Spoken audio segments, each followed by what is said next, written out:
When I'm still staying on the track of tracing stories of graft, the Economic and Financial Crimes Commission, the EFCC, says it has recovered about 409 billion naira and secured 137 convictions between January and August this year. Well, if you look at it, the figures are mind-boggling as usual. But beyond what the acting chairman is saying, there are still many unanswered questions. Earlier, the spokesperson to the commission, Wilson Wajen, made some clarifications on the story. But let's quickly check some of the figures that you're seeing right on your screen as information given by the EFCC that within January and August 30th of August 2017, forfeitures running to over 7.6 billion naira, POP 3's worth $21 million. Total sum recovered is over 434 billion Nigerian naira. And so far, the commission did say that they've made 137 convictions. If you look at it from what the commission has done in the past, and now maybe we can make sense of that. The EFCC over the years have made several convictions. If you look at from 2016, 194 convictions, 2015, 103 convictions, 2014, 126 convictions, 2013, 117 convictions, 2012, 87, 2011, 67, and in 2017 so far, in 8 months, they did say they've made over 130 convictions. So we see on this matter now, let's step it up a notch. A former federal lawmaker, Senator Ayuarishe, is in our Abuja studio, and Mr. Ikechukwu Ikeji, a lawyer and a political analyst, is here in Lagos. Many thanks, gentlemen, for coming on the program. Quickly, I would like to get your reaction on the issue of the police and the Police Service Commission, the allegations of corruption, and of course, what is happening between Senator Misau and the allegations that he has brought forward. Just quickly, Senator, if you may tell Nigerians what to make of these allegations and the issues that are brought up by Senator Misau and the reactions from the Nigerian police force. Well, I think the situation arising from the allegation of Senator Misau, it's a little bit worrisome because from what he just said now, it appears he says somebody gave him an information, which obviously he didn't make efforts to verify. I would imagine that he should have done a better job before going public with that kind of statement. So I think right now the Police Service Commission is, and the IG, I think they're all angry, which anyone will feel that way because 10 billion is a staggering amount of money.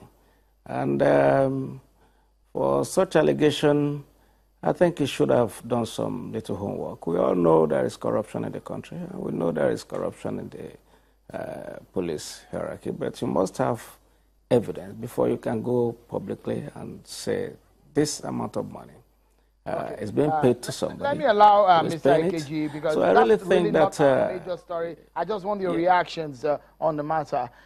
When the story broke, and now the sort of amount that is being thrown up, that is being generated unofficially within the police force, as raised by the senator, what are your thoughts about this?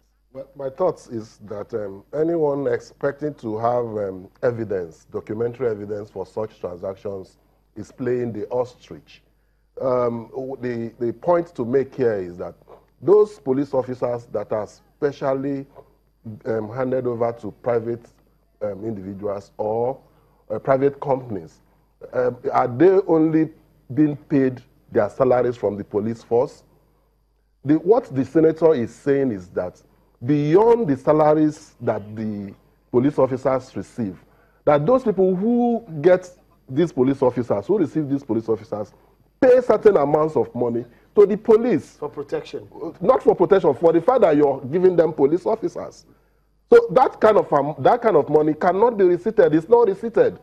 But surely, before you get to get a police officer attached to you, there is some kind of consideration you give. It's all over Nigeria. We all know that. Okay. That's to expect that there should be receipts to it or documentary evidence to those. It's playing the ostrich. Okay. Now they've asked the senator. And again, sorry, yes, and again, for the police to wait this time when Senator and I'm not defending him. When the senator brought out these allegations, before they come up with the story of this desertion and all that, since early 2000s, it's a funny situation. Okay. And I'm not exonerating either of them, the police or the senator.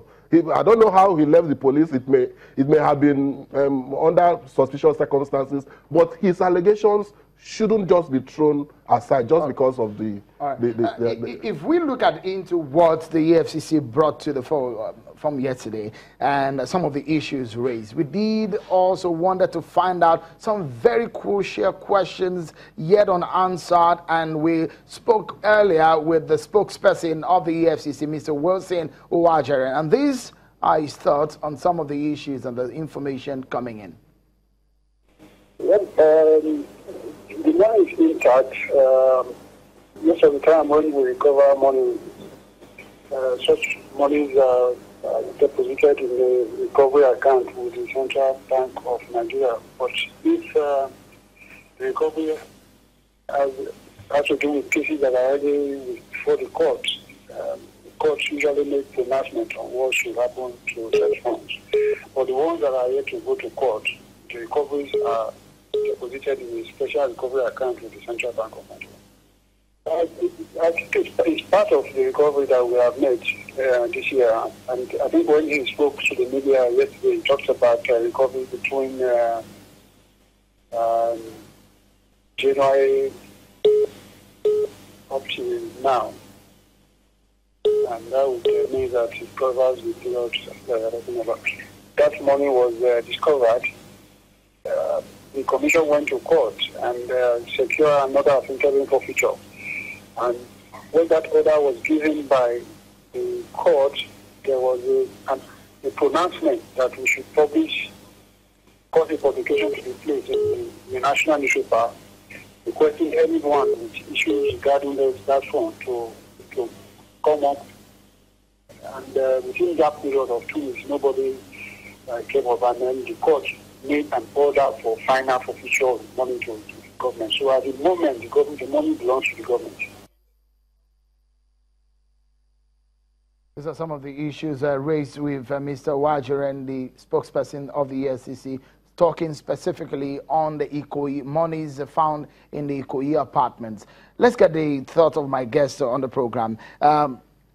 If you look at what has happened, first and foremost, Mr. Ikeji, before I go to Abuja, some of the issues raised, even the EFCC said that there are some corrupt elements within its own rank.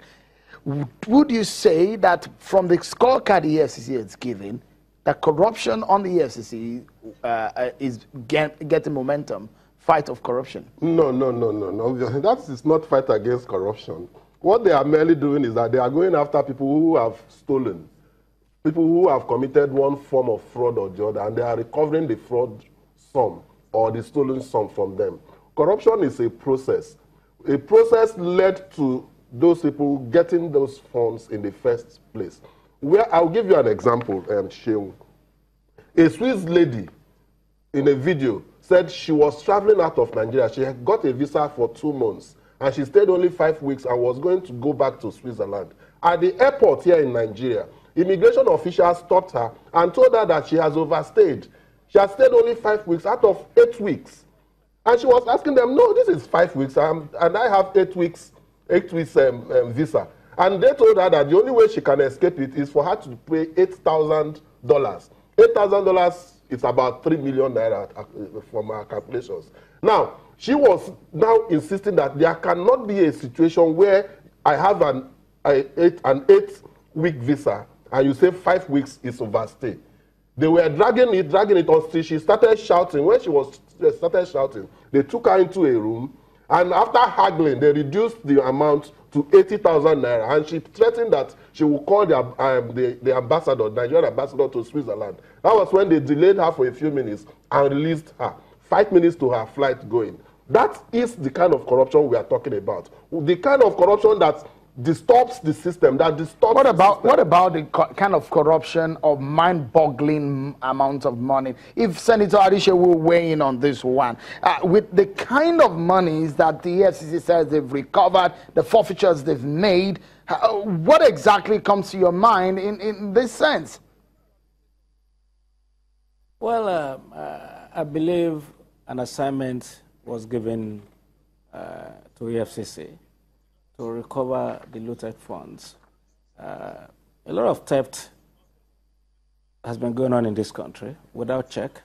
And I think the idea of getting them to get our money back and prosecute the thieves, I think so far, with 400 and something billion in 8 months, I believe it's a good report towards deterrent.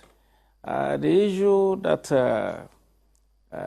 the gentleman raised about the airport, we know we have to start dealing with these routes from somewhere. Once we begin to ask people to come in and take responsibilities for their actions, if somebody has taken money and the person is charged, prosecuted, and made to forfeit those funds, we need to begin to look at public servants and the officials. When you have houses bigger than your income. Okay, Senator, we take a break. The EFCC released its scorecard and what it's been able to achieve in the past 8 months. But are there agents of corruption in the Anti-Corruption Agency? We go there when we return.